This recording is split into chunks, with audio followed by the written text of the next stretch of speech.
Welcome back. Free and fair election network बहुत बड़ी तंजीम है फैफिन, जो कि मॉनिटर करती है कि जब भी इंतखाबात हों जिस भी मुल्क में हो वो साफ शफाफ हो, ट्रांसपेरेंट हो, कोई धांधली ना हो, कोई इरेगुलरिटीज ना हो, और होती है तो उनकी निशानदेही करती है। हमारे 2024 के इलेक्शन में जो निशानदेही उन्होंने की है उसमें कहा गया है कि कौमी असम्बली के 135 हल्कों में फैफिन के मुबसरीन को नताइज की तैयारी का मुशाहिदा नहीं करने दिया गया। आरओज़ के इस अमल से इंतखाबी शफाफियत पर सवालात उठते हैं। यह भी कहा गया कि मुशाहिदे से रोके गए हल्कों में 46 में पीटीआई कामयाब हुई, 43 में नून लीग, 28 में पीपल्स पार्टी, और यह भी कहा गया कि 80 हल्कों में से 42 में थेले उम्मीदवार या एजेंट्स के बगैर खोले गए। यकीनन ये बहुत बड़े सवालात हैं जो हमारे इलेक्शंस पे लग चुके हैं, लेकिन हमेशा की तरह इस कौम को आदत है जितने भी सवाल लग जाएं हजम कर जाओ, क्योंकि अब इन्हीं इलेक्शन से काम चलाना है। री इलेक्शन हम अफोर्ड नहीं कर सकते हैं, गरीब मुल्क है। खैर, नजमी आलम साहब, आपकी भी एक वायरल वीडियो आई थी जिसमें आप अपने ही नेशनल असेंबली के उम्मीदवार की बुराइयां कर रहे थे। मैं उसी वक्त सुनते ही समझ गया था फेक है, लेकिन जिस तरह की pre poll rigging, pre poll manipulation, poll day rigging पहले कभी देखी आपने? क्योंकि आप बड़े सीनियर सियासतदान हैं, काफी इलेक्शन देख चुके हैं। प्री पोल रिगिंग तो इसमें मुझे कहीं नज़र नहीं आ रही। मैं रहते कराची में इन्वॉल्व रहा हूँ इलेक्शन में, कि प्री पोल रिगिंग जैसी कोई चीज़ मुझे कहीं नज़र नहीं आ रही। हाँ, पोलिंग के दिन बड़ी बात चीज़ें हुई हैं, और ख़ास तौर पे बड़े अनएक्सपेक्टेड रिजल्ट कराची में जो हम देख रहे थे। मैं सोए तो कुछ थे रिजल्ट, उठे मैं तो कुछ और। एक्सेप्ट करता हूँ कि आई लॉस्ट।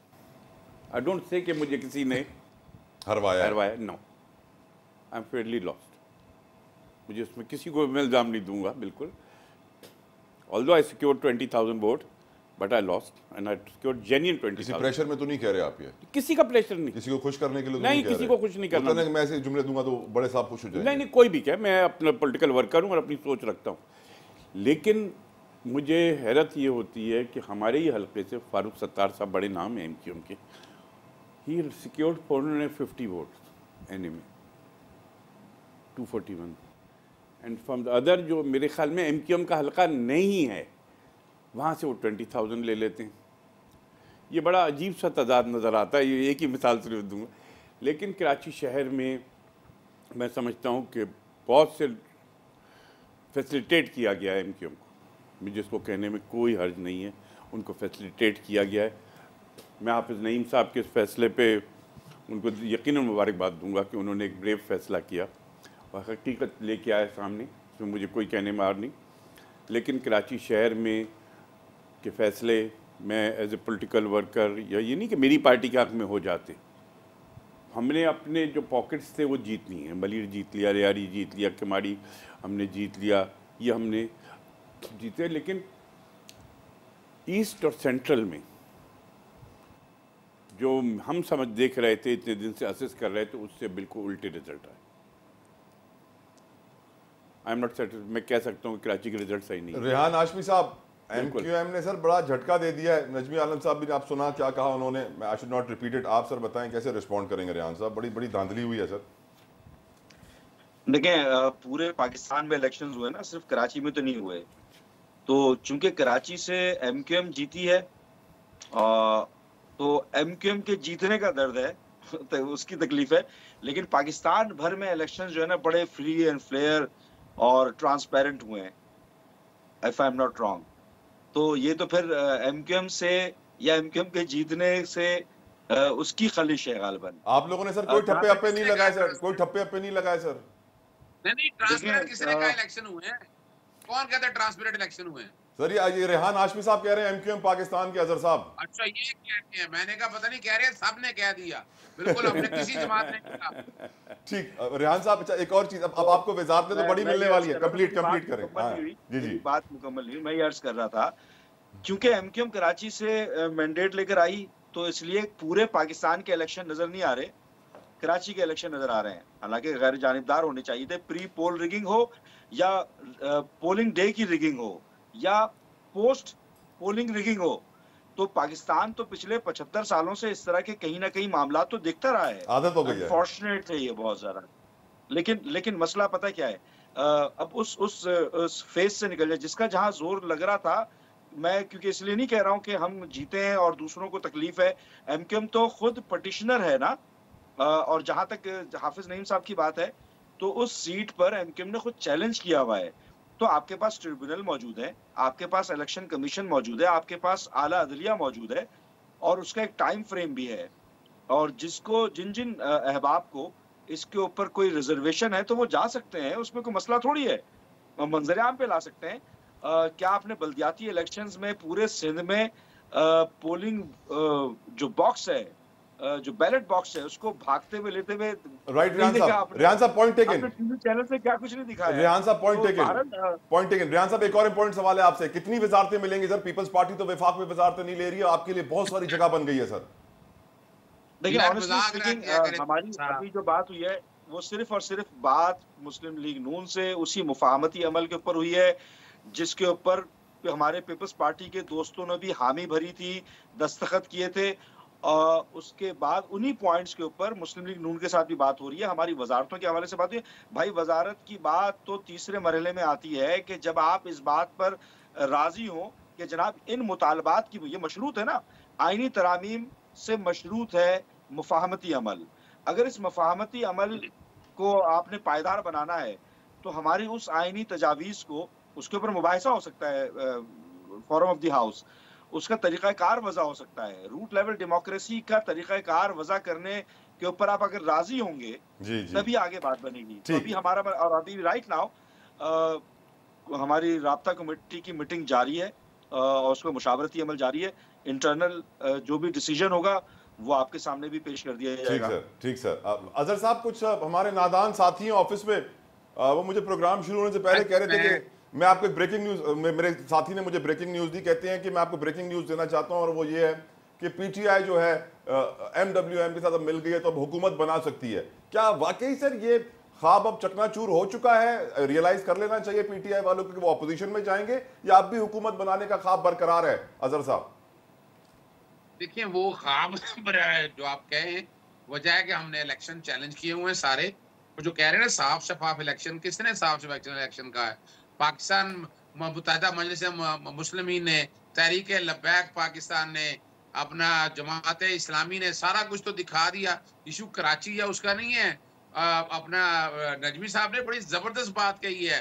उन्होंने कहा जिस हल्के में MQM का वोट ही नहीं, 20,000 वोट कहां से निकल आए। बड़ा लॉजिकल है और ये मानना चाहिए, कबूल करना चाहिए इस बात को, यानी यही है। और दूसरी जहां तक बात है ना, MQM के हमारे दोस्त हैं, हमारे साथ वक्त गुजारा है, इनका तरीकाकार यही है कि जनाब आईनी तरमीम है, हमने कोई पैकेज लेना है। लेकिन आपने कभी देखा कि ये किस तरह हुकूमत से निकल के कभी हो? हम सुनते रहे हैं, आज इस्तीफा दे रहे हैं, कल जा रहे हैं, परसों जा रहे हैं, कभी देखा हो आपने? सर जी, ये ड्रामा पाकिस्तान के लोगों ने बहुत देखा है। हम जा रहे हैं लूट के फिर वापस आ जाते हैं। जो बता रहे हैं ना जी, इनकी लाइफलाइन है हुकूमत में रहना, इक्तदार में रहना। इन्होंने सीख लिया वक्त के साथ कि यानी बेवकूफी कौम को कैसे बनाना है और इक्तदार में कैसे रहना है। तो अब ये इतना आसान काम नहीं है। नौजवान नस्ल सारा I will let you respond. I will let you respond एक मिनट में। I would like to respond. जी सर। क्या ऐसा काम किया है कि जिससे बैठ के, यानी हर हुकूमत में साथ रहे हैं, हमारे साथ रहे, अपने PDM के साथ रहे, उससे पहले हर हुकूमत में रहे हैं और आगे कहें जी पिछले 20 साल 30 साल से हुआ ओ भाई आप हुकूमत का हिस्सा रहे हैं, क्यों रहे हैं? अजहर भाई मेरे सवाल का जवाब दें, मेरे सवाल का जवाब दें। क्या आप हुकूमत बना सकते हैं अब भी?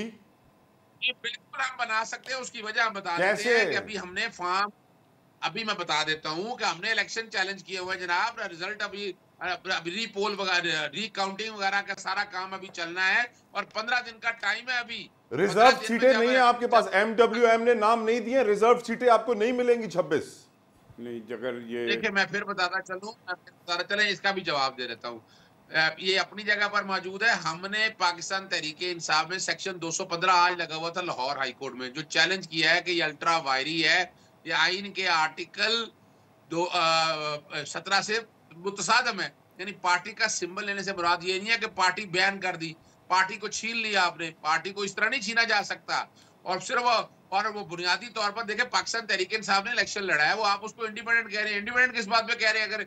अगर सिंबल नहीं था तो सिंबल पे तो इलेक्शन लड़ा है उन्होंने, चाहे आजाद में लड़ा है। लेकिन वो पाकिस्तान तहरीक इंसाफ का फॉर्म 33 में ना भी आप डालें, लेकिन वो पार्टी के लोग हैं और पार्टी की सीटें उसके मुताबिक मिलनी है। अब ये जो टेक्निकल इश्यूज को सामने रखने के लिए अगर ये किया है तो हम ये कह लें जी हमारी ये कोलिशन आ गई है साथ, ये मौजूद है। अगर हालांकि रिजर्व सीटों का पार्टी सिंबल से कोई ताल्लुक नहीं है। साहब, आपकी कथा कलामी कर रहा हूँ। आपकी ये सीटें अगर आपको नहीं मिलेंगी तो ये खाली रहेंगी, ये किसी और को नहीं मिल सकती। ये बिल्कुल सही बात है। जो रिजर्व सीटें आपके आज़ाद मेंबरों के कोटे में जो आएंगी, अगर उनको नहीं दी जाती तो ये किसी और पार्टी को नहीं मिल सकती। ये सीट नेशनल असेंबली अनकम्प्लीट रहेगी। अदर साहब ऐसा ही है, बिल्कुल। अब इस चीज को अगर सामने रखे देखिए तलाल, बात बड़ी वाज़ेह है। ये टाइम है हीलिंग का, ये कोई तरीका नहीं था। यानी मैंने आपके सामने बताया ना कि नजर आ रहा है कि एस्टैब्लिशमेंट इस सारे मामले में फिर खेल रही है, फिर कर रही है। यानी हम तो चाहते हैं कि इस मुल्क में जमहूरियत आ गया है, लेकिन हम अगर फिर चाहते हैं कि हम उन्हीं के साथ सर के उन्हीं के साथ चले, उन्हीं की गोद में बैठकर चले, तो फिर अल्लाह ही हाफिज है। तो आप जो छोड़े जमहूरियत करें इस बात को। राइट अजहर साहब। अब रेहान साहब आप जल्दी से रिस्पॉन्ड कर लें, फिर मैं अल्लामा साहब की तरफ जाऊं। रिस्पॉन्ड करूंगा। ये जो मेरे भाई जितनी जोर आवरी के साथ जो बात कर रहे हैं ना हुकूमत बनाने की, तो भाई इनको दुख तो होगा कि इनके अपने ही आजादी अक्सरियत पूरी नहीं हो सकी, तो एमक्यूएम ने ठेका लिया हुआ था इनकी हुकूमत को कायम रखने का, एमक्यूएम के कंधे पर चढ़कर हुकूमत को बरकरार रखते। और अभी ये जो तो तगोदौ कर रहे हैं, मेहनत कर रहे हैं, तो क्या जुम्मे को खुतबा पढ़ाने के लिए कर रहे हैं? वो भाई प्राइम मिनिस्टर बनने के लिए, हुकूमत साजी के लिए कर रहे हैं। और नजमी भाई ने एक बात कही तो मैं इसको रद्द करता हूँ, चूंकि ये NA 244 की बात करें ना, तो एमक्यूएम का ही हल्का रहा है भाई, वो सुरजानी का इलाका है, एमक्यूएम का हल्का रहा है। सुरजानी के अलावा मंगो पीर भी है। जी मंगो पीर का, मंगो पीर बंसरोड भी आपका इलाका है नजमी भाई, वो मेन इलाका सुरजानी का गढ़ है। मेरे भाईजान, रतन तालाब, पाकिस्तान चौक, बंस रोड, ये भी तो PNT कॉलोनी, ये भी तो आपके हमेशा से इलाके रहे ना। तो यहाँ से क्यों 450 वोट, 450 वोट क्यों पड़े?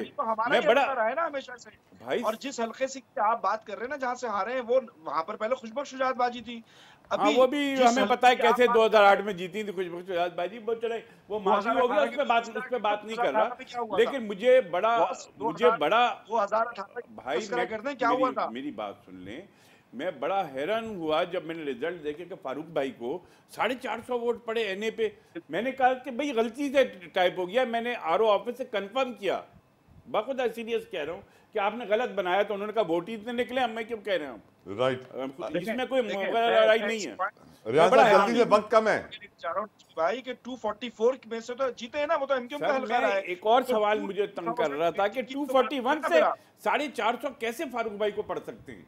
इसके ऊपर चैलेंज अल्लामा अमीन शहीदी साहब मेरे साथ मौजूद हैं, मैं उनको भी गुफ्तगू में शामिल। अल्लामा साहब, अब बड़ा प्यारा दिन है, हम जानते हैं आज मौला, हमारे प्यारे मौला की विलादत का भी दिन है। ऐसे में आपकी जमात मजलिस वहदतुल मुस्लिमीन को इतना बड़ा मकाम मिलने जा रहा है असेंबली के अंदर, और अगर अल्लाह की रज़ा से, उसके महबूब, उसकी प्यारी आल की रज़ा से आप हुकूमत बनाने में कामयाब हो जाते हैं, तो क्या इस प्लेटफॉर्म से कुछ करना चाहेंगे हासिल? सर, कोई टारगेट्स हैं ऐसे जो सोसाइटी के लिए आपने अचीव करने हैं, जो दीन के लिए करने हैं, जो पाकिस्तानियों के लिए करने हैं? अल्लामा साहब देखिए, बुनियादी तौर पर जो बात अहम है वो ये है कि पाकिस्तान इस वक्त जिन बुहरानों का शिकार है, उन बुहरानों से निकालना मेरा ख्याल है पाकिस्तान के हर बेवतनी शहरी की सबसे बड़ी ख्वाहिश है। इस वक्त पाकिस्तान में नौजवान मायूस है, इस वक्त पाकिस्तान में सरमायादार मायूस है, इस वक्त पाकिस्तान में काफिलदार मायूस है। मौजूदा सूरत हाल ऐसी है जिसने उम्मीदों को बिल्कुल नाउमीदी में तब्दील कर रखा है। और बिलखुसूस इस दफा इलेक्शन से कबल, इलेक्शन के दौरान और इलेक्शन के बाद जिस तरह की सूरत हाल का मुशाहिदा एक आम पाकिस्तानी ने किया है, उसको आप सामने रखें और उससे आप अंदाजा लगा लें कि एक पाकिस्तानी इस वक्त अपने मुल्क के बारे में क्या सोचता है। मैं आपसे ये गुजारिश करूंगा, अपनी टीम से कहें कि एक सर्वे करें, घरेलू मुलाजिमाओं से जाकर इंटरव्यू करें, किसी और से नहीं, जिनको आप माशरे के अंदर सबसे निचला तबका समझते हैं पढ़ाई के एतबार से, तालीम के एतबार से, उन तक को भी अब जो है बात पता चल चुकी है कि पाकिस्तान में हो क्या रहा है इस वक्त और गुज़श्ता 70 सालों में क्या होता रहा है। इस पावर पॉलिटिक्स में आप ये यकीन रखें कि आइंदा आने वाली हुकूमत, चाहे PTI और MWM की मुश्तरका हुकूमत हो या फर्ज करें नून लीग और PTI की हुकूमत हो, दोनों सूरतों में कोई बड़ी तब्दीली नहीं आनी जब तक इस मुल्क के अंदर आप उन बेसिक्स में तब्दीली न करें जो इस निजाम को, जो करप्ट निजाम है, उस निजाम को ऑक्सीजन फराहम करता है। जब तक आप आइन की हुक्मरानी के लिए बुनियादें फराहम न करें, जब तक आप जमहूरी रवैयों को आप स्टेट के रवैयों में न ढाल सकें, जब तक आप ताकत की बजाय आवाम की राय का एहतराम करना न सीखें, जब तक आप जब तक करप्शन का खात्मा नहीं होगा, अल्लामा साहब यकीनन आपकी लाइन में कुछ डिस्टर्बेंस है, मुझे ब्रेक के लिए कहा जा रहा है। मैं यकीनन शुक्रिया अदा करूंगा अल्लामा अमीन शहीदी साहब का, नजमी आलम साहब का, अजहर सिद्दीक साहब का, रेहान हाशमी साहब का। एक ब्रेक की तरफ बढ़ते हैं, ब्रेक के बाद एक और अहम इशू उठाएंगे, आपके सामने रखेंगे, हमारे साथ रहिएगा।